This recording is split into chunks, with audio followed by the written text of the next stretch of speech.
उसे पता है पैसा कमाना कितना मुश्किल है। मुझे पता है वहाँ जाना कितना मुश्किल है।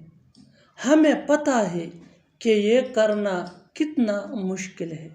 इन लोगों को पता है कि कार चलाना कितना मुश्किल है।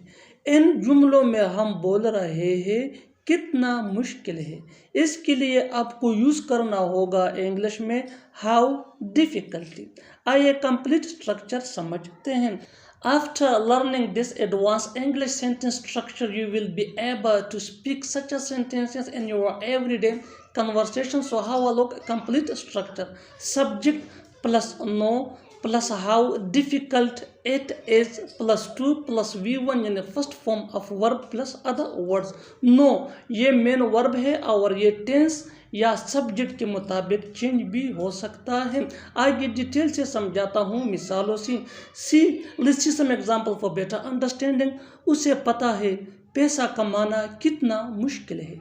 He knows how difficult it is to earn money. He knows how difficult it is to earn money. मुझे पता है वहाँ जाना कितना मुश्किल है। I know how difficult it is to go there. I know how difficult it is to go there. हमें पता है कि ये करना कितना मुश्किल है। We know how difficult it is to do this. We know how difficult it is to do this.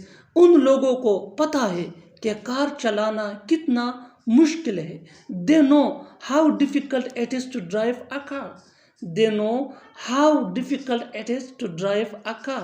और आखिर में ये सेंटेंस आपके लिए कॉमन सेशन में इसका जवाब ज़रूर देना। Learn and practice this advanced English sentence structure so that you can gain influence. Keep this point in your mind that advanced English sentence structures are very important that can take you from basic to advanced level. मुझे पता है English सीखना कितना मुश्किल है। मुझे पता है इंग्लिश सीखना कितना मुश्किल है। Subscribe English PS for more advance English sentence structure.